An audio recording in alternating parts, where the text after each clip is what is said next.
Gone is the $200 tax stamp for suppressors and short-barreled rifles. Yes, you understood that correctly. Yet the Trump Department of Justice continues to maintain that the National Firearms Act's limitations on silencers remain compatible with the Second Amendment. The Vice President cast a vote in support, and the legislation, after modifications, secured passage. Firearm merchants are already noting a surge in silencer transactions dating back to January 4th. Everyone recognizes that the NFA made little sense from its inception, an artifact approaching a century old. A consensus ruling emerged from the Ninth Circuit Court of Appeals, and rather than merely weakening silencer oversight in the U.S., it obliterated it entirely. 0 dissenting voices. Not a single judge objected. The repercussions of this judgment will ripple throughout every aspect of firearms legislation, affecting the industry, law enforcement, policy, and the trajectory of Second Amendment rights as we know them. What unfolds over the next year or two could transform weapon ownership in ways no one, including the most optimistic firearms lawyers, anticipated. Let's examine this segment by segment, because the consequences are massive, and most people are barely scratching the surface. We begin where the impact hits fastest: your finances. At this moment, roughly 347,000 U.S. citizens have pending Form 4 submissions. Each one submitted payment for a $200 tax stamp. That totals just under $69.4 million the Treasury is now legally required to reimburse. The reimbursement flows through the IRS via electronic transfer or mailed check, with a judicially imposed cutoff of April 23, 2026. That is the firm 90-day deadline following the ruling. Yet, this monetary redistribution represents only a fraction of the upheaval. Industry specialists anticipate silencer prices will drop 30 to 40% within 6 months.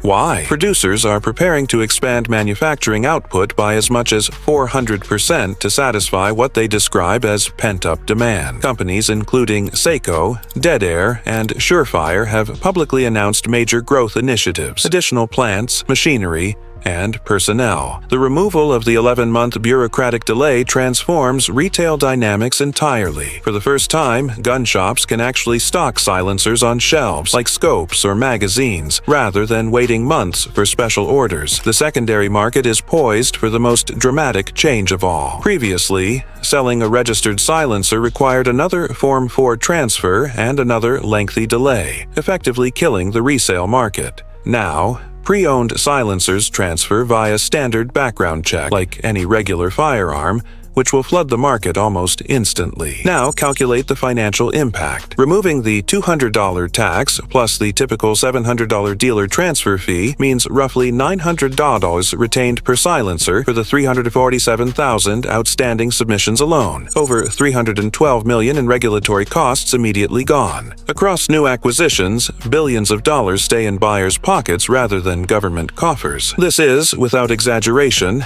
the largest redistribution of resources from federal treasuries back to firearms owners in U.S. history. Yet, the financial narrative is only the beginning. The real upheaval is happening within the industry itself, and virtually no one is prepared. Current production capacity across all silencer manufacturers is roughly 400,000 units per year. There are roughly 200 million gun owners in the U.S. who now have essentially unfettered access to silencers. Industry projections estimate demand could reach 2 million units in the first year alone. Every major manufacturer is adding extra shifts, acquiring CNC machinery, and scrambling to hire skilled operators, except there simply aren't enough qualified machinists to meet demand. Precision fabrication has always been challenging, and now it's an outright emergency. The supply chain for essential materials is under unprecedented strain. Silencer baffles require specific grades of titanium, stainless steel, and Inconel alloys. Lead times for these materials have already doubled, from 8 weeks to 16.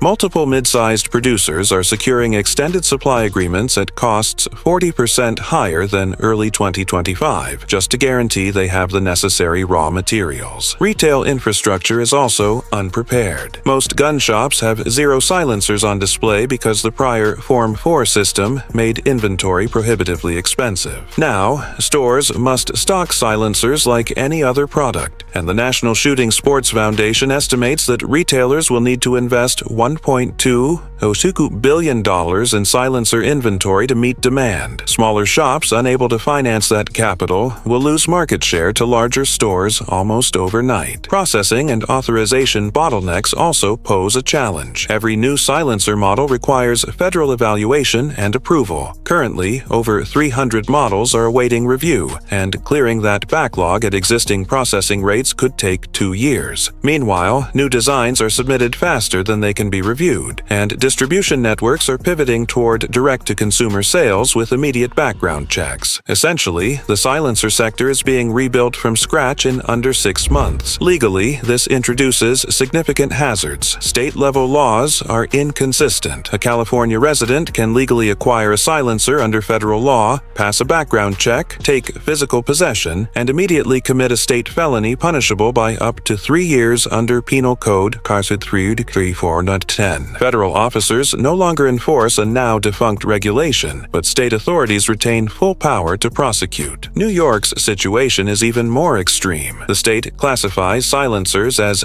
dangerous weapons, with mandatory minimum penalties. Prosecutorial enforcement varies drastically. Conservative counties may decline to pursue charges, while New York City pledges aggressive enforcement. Legality now literally depends on which county you occupy, creating what legal analysts call a silencer Berlin Wall. Interstate transport is a trap. A Nevada resident can legally acquire a silencer, but crossing into California immediately renders them a criminal. Similarly, an Arizonan with a silencer who drives 2 hours west across the state line risks felony prosecution. Constitutionally, the path forward runs through the 14th Amendment. Since it applies Second Amendment protections to the states, logic is straightforward. States cannot ban what the federal government cannot constitutionally prohibit. California already has a silencer challenge pending, paused pending federal developments. That pause ends immediately, and legal experts project California's ban could collapse within 12 months. Yet the safety dimension of this ruling is almost entirely overlooked, and it carries enormous consequences.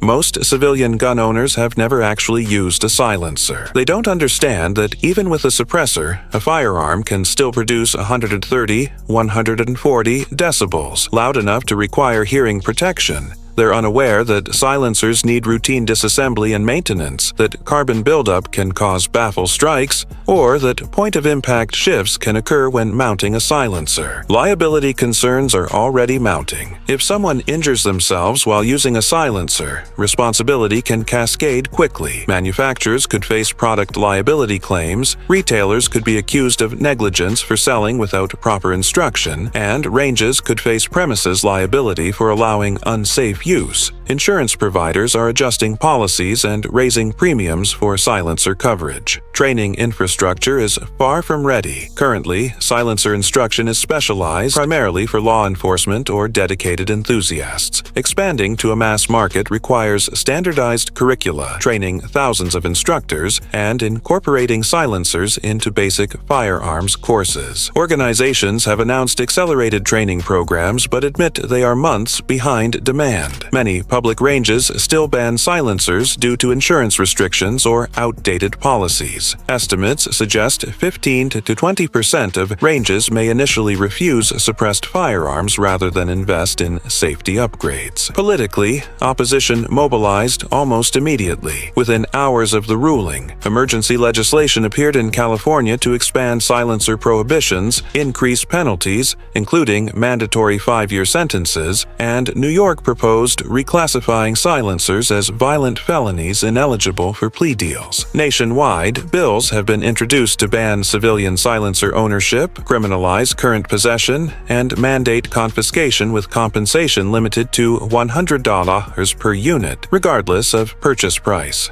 One such measure reportedly has 38 Senate co-sponsors and is being expedited. Media campaigns are in full swing. Gun control organizations claim deregulation will increase firearms firearm deaths by 25%, citing studies and hypothetical projections. Emergency petitions are being filed to pause the Ninth Circuit ruling pending Supreme Court review. Anti-gun politicians are pressuring the ATF to slow implementation via regulatory delays, extra documentation requirements, or refusal to reimburse fees, claiming budget limitations. Above it all looms the Supreme Court, which may become the ultimate battleground. Emergency petitions are being prepared, requesting review and suspension of the Ninth Circuit decision. Advocates argue the ruling creates circuit splits and threatens public safety. Crucially, the federal government has admitted the regulations were unconstitutional, undermining claims that the Supreme Court must intervene to set precedent. Many conservative legal scholars predict the court may simply refuse to take the case. If it does accept it, implementation could be frozen 18 to 24 months. The ripple effects extend beyond silencers.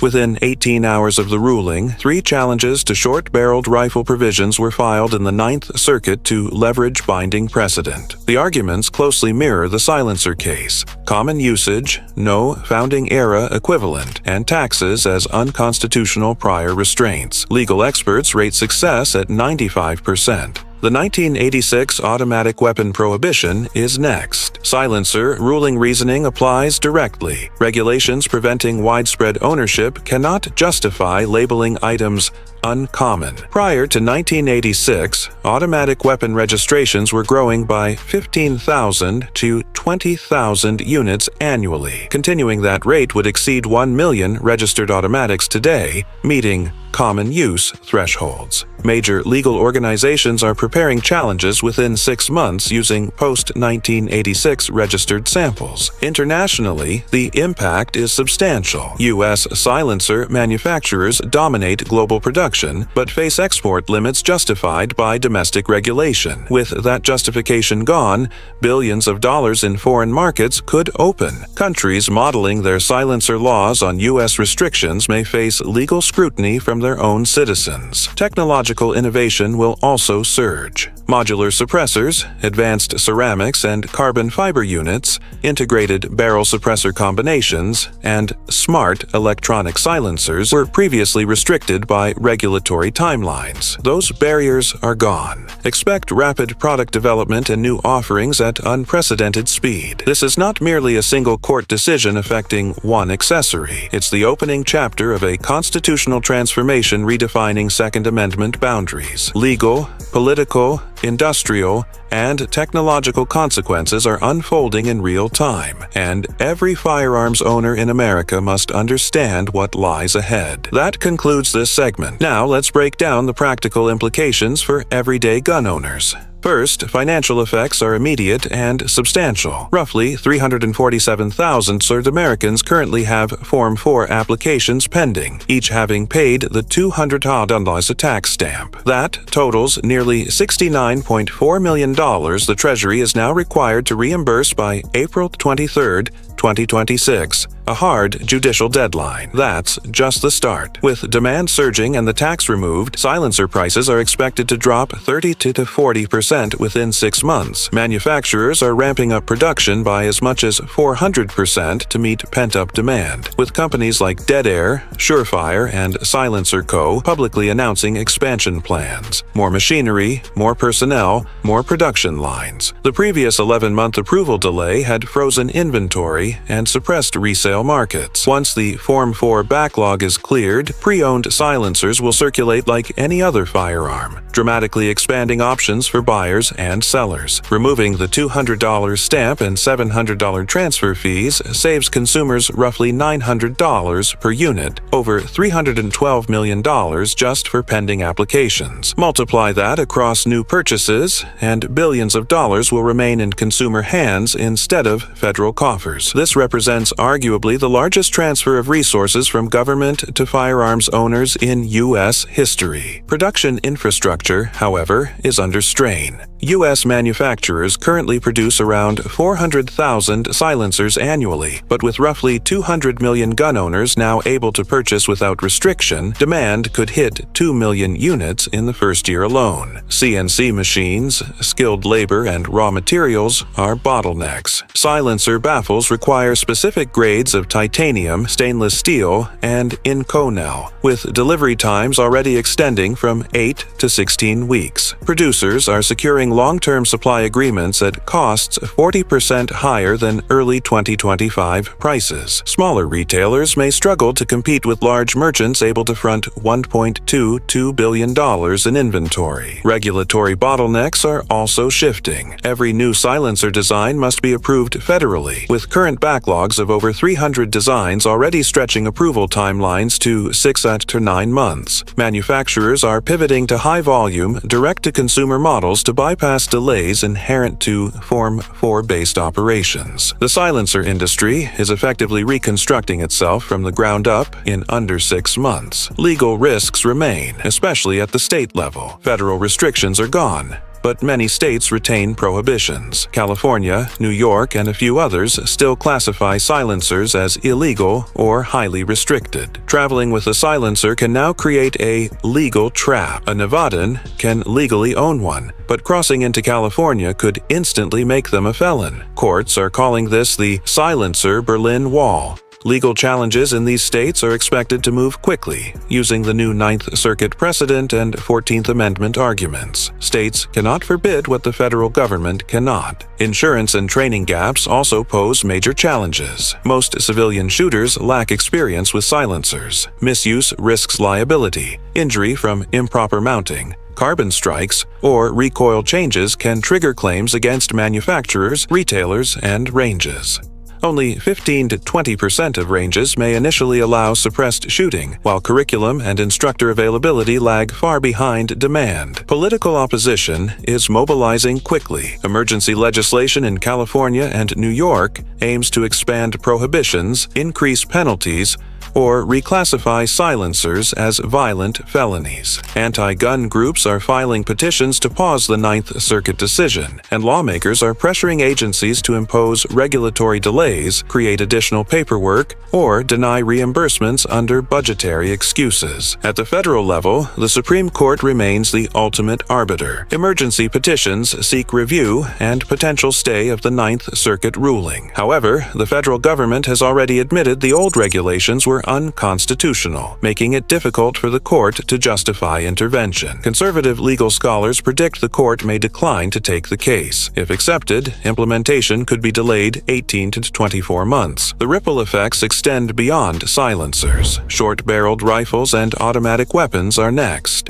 New legal challenges mirror the silencer reasoning. Common usage, founding-era precedent, and unconstitutional taxation as a restraint. Automatic weapon registrations pre-1986 were growing by 15,000, 20,000 per year. Continued growth would surpass common use thresholds today, forming the basis for potential challenges. Globally, U.S. silencer manufacturers dominate the market but face export restrictions justified by domestic law. With those justifications gone, international sales may explode, while allied nations may face domestic pressure to adjust restrictive laws. Technologically, barriers are removed. Modular suppressors, advanced materials, integrated units, and smart silencers can now enter the market without regulatory bottlenecks, enabling a surge of innovation previously impossible. This is not just a single accessory ruling. It's a constitutional shift redefining the Second Amendment, with legal, political, industrial, and technological consequences unfolding in real time. Every U.S. firearms owner must understand what lies ahead.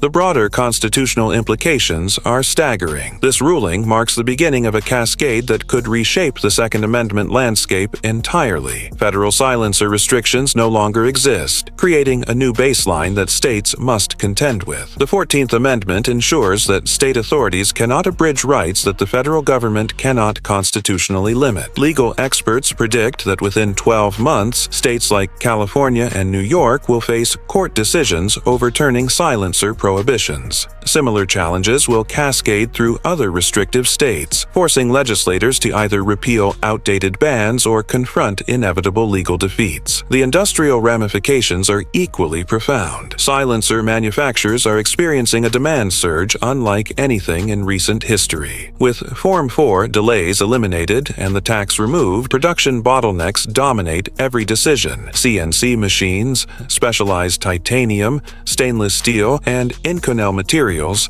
and skilled labor are all strained to the limit. Manufacturers are investing heavily. New facilities, additional shifts, direct-to-consumer shipping models, yet the skilled workforce remains insufficient. Training programs for operators and safety courses for new owners are being developed, but the pace lags behind consumer demand. Meanwhile, public ranges are being pressured to accommodate suppressed shooting, with insurance and liability hurdles still unresolved. Financially, the redistribution from federal coffers to private consumers is enormous. Nearly $69.4 million in tax stamps for pending applications will be refunded, and ongoing purchases will save Americans roughly $900 per unit once combined with transfer fees. Multiply across the market, and billions will remain in the hands of buyers rather than in administrative overhead. The pre-owned market, previously frozen by Form 4 delays, will explode as silencers circulate like standard firearms, creating liquidity and consumer choice on a massive scale. Legal complexity, however,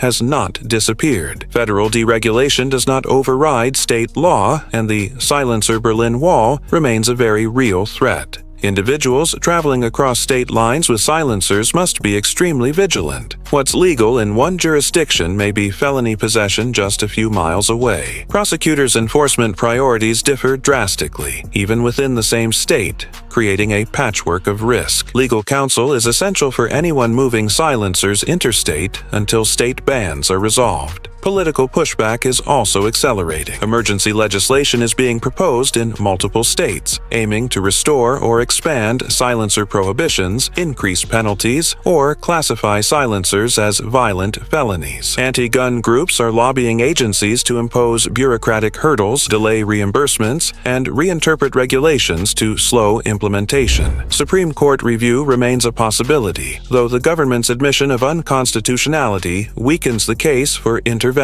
If the court accepts review, delays could last 18 to 24 months, but the Ninth Circuit ruling remains fully operative in the meantime. The chain reaction extends beyond silencers. Legal challenges targeting short-barreled rifles, high-capacity magazines, and automatic weapons are already underway. Arguments mirror the silencer decision. Widespread common use, historical precedent, and unconstitutional taxation or restrictions as barriers to ownership. Automatic weapon registrations pre-1986 grew rapidly. Continued growth would now meet common use thresholds, providing a basis for further constitutional challenges. Technological innovation is poised to accelerate. Silencer design, materials and functionality, modular systems, ceramics, carbon fiber, integrated barrels, even smart silencers can now reach the market without regulatory delay. Domestic producers dominate global supply, and removal of export justification barriers opens international markets.